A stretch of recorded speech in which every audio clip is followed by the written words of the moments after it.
then the second, and then very quickly, in the second surah, about 37 verses into the Quran, I came upon the story of mankind. Whoever authored this Quran clearly did not understand the real meaning of the story. And so, I just read through it once, and then I read through it again, just to try to see what kind of point the author was making, and then I read through it a third time and a fourth, and then I realized this is something strange going on here. I'm going to read this much more carefully. I need to go through this story line by line, verse by verse, because it's obvious that the author is trying to bring out another point, and I wasn't quite sure what it was, but definitely he packs a lot of meaning into almost every word. And I thought the writer at least seems to have a great measure of brilliance. So I came to the 30th verse of the second surah, Surah Al-Baqarah, and it began like this. It said, "Behold, your Lord said to the angels, I am going to place a vicegerent on earth." The Arabic word is khalifa. It means a representative or an emissary of mine. "I am going to place a vicegerent on earth." And they said, the angels said, "Will you place therein one who will spread corruption and shed blood? While we celebrate your praises and glorify your holiness?" And God said, he said, "Truly I know, but you do not know." See, that's the verse that hooked me. That's the verse that caught my attention. That's the one that kept on making me read the story again and again and again. Because listen to the way it begins. "Behold, your Lord said to the angels, I am going to place a representative of mine on earth, a vicegerent of mine, an emissary, one who acts on my behalf." But that's not the way it goes. You're not supposed to be placing man on the earth in some positive role, some elective office. You place man on earth as a punishment for his sin. Clearly, I knew the author didn't quite get the point. But still, it was an amazing line. But then I come to the next line, and it says, "And the angels say, will you place therein one who will spread corruption and shed blood? While we celebrate your praises and glorify you?" I looked at it again. I couldn't believe the question. They said, "Will you place therein one who will spread corruption and shed blood? While we, the angels, celebrate your praises and glorify you?" I looked at that and I said, exactly. That would be my question. Why would you create this being, supposedly for some positive role, when he's capable of doing tremendous wrongdoing? When he could spread corruption and shed much blood? Why would you create this violent and pernicious creature when you could create angels?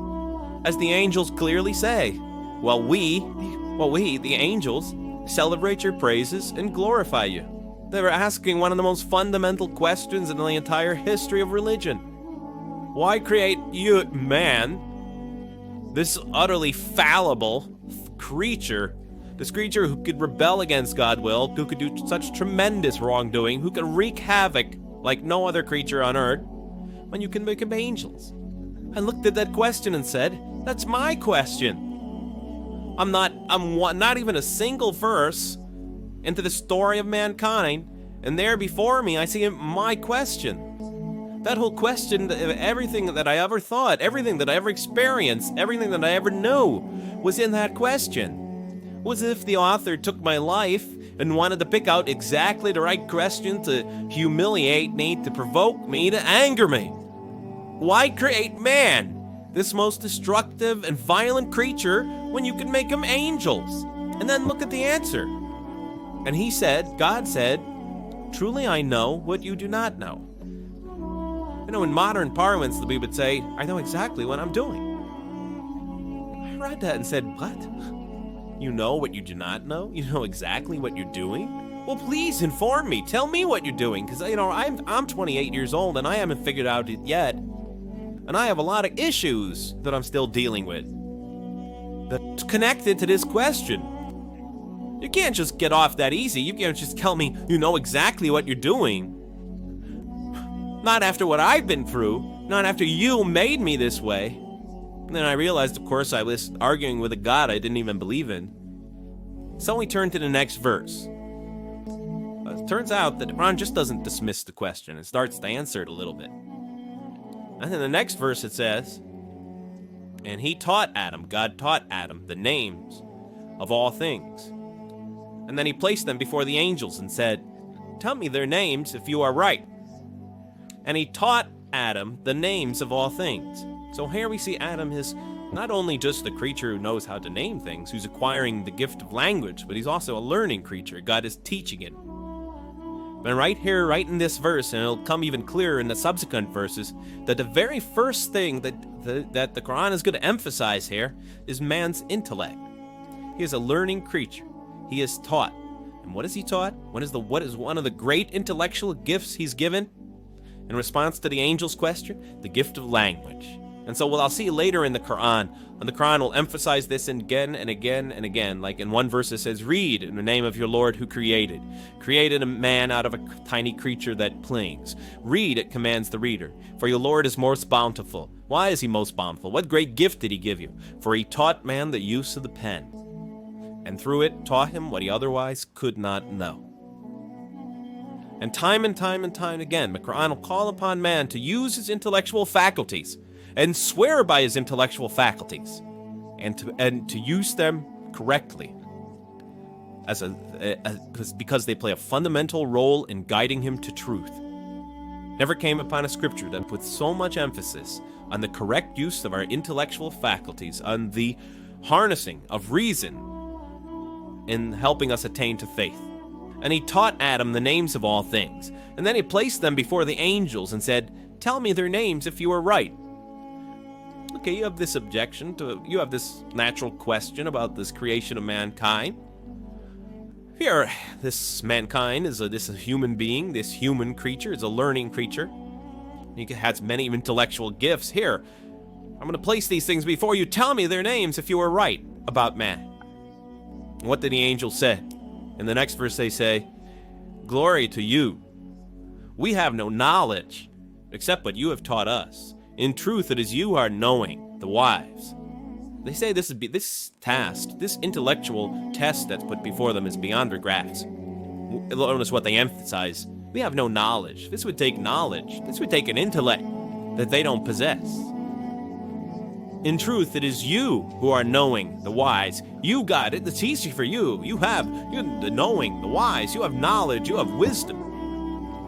But this would take knowledge and wisdom that is beyond us. And so in the next verse we read, and he said, O Adam, tell them their names.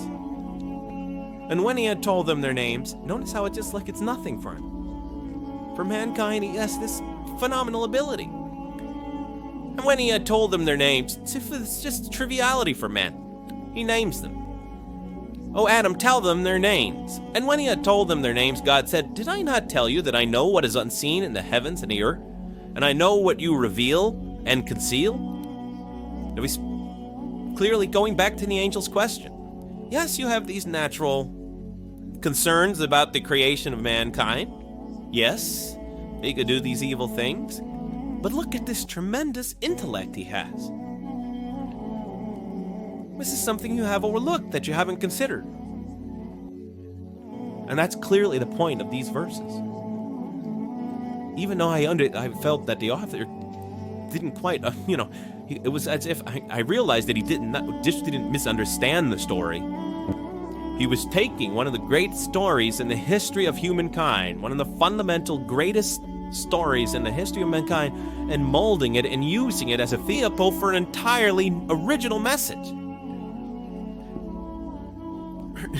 And God said, did I not tell you that I know what is unseen in the heavens and the earth? And I know what you reveal and what you conceal? In other words, didn't I tell you I know exactly what I'm doing?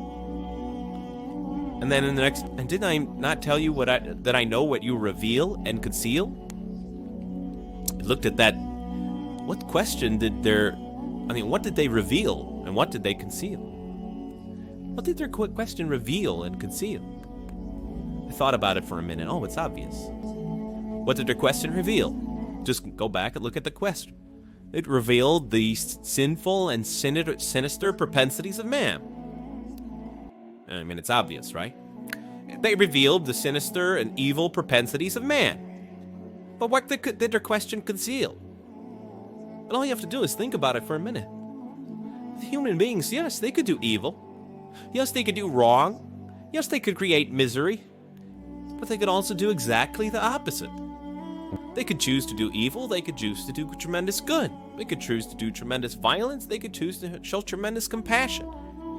They could choose to be, to live by falsehood, they could choose to live by the greatest truths. They could be terribly ugly, they could be terribly beautiful. And up until that point in my life, I, like the angels, that only saw one side of the coin. I had always been obsessed with the evil potentials of human beings. So we go on to the next verse. And behold, we said to the angels, bow down to Adam, and they bowed down. But not so Iblis. Iblis is like the father of Satan. Satan's satanic beings. He refused and was arrogant. He was of those who reject fate. An interesting statement. And behold, we said to the angels, bow down to Adam, and they bowed down. Bowing down could symbolize two things. Bowing down could symbolize the superiority or potential superiority of one being over another, and so they bowed down to them. Bowing down could also mean that they serve that creature in some respect. Of course, the Quran says that all beings serve God, all created beings serve God. But this verse seems to be indicating, and the rest of the Quran will make it clear, that these angelic beings, these angelic entities, will serve the development of mankind. We'll even see later that the satanic beings serve the development of mankind. Both forces, angelic and satanic, will serve the development of mankind. And the angelic and the satanic forces will be catalysts for those moral choices that they make. They will heighten the human being's awareness of the rightfulness and the wrongfulness of the choice he's about to make. And the self, the soul, the nafs, as they say in Arabic, will have to make the ultimate choice between good and evil. And that choice, that test will come again and again and again as human beings either grow or decline. And those tests will come again and again and again to try to help him towards his spiritual evolution, to bring him back. But that choice is ultimately ours.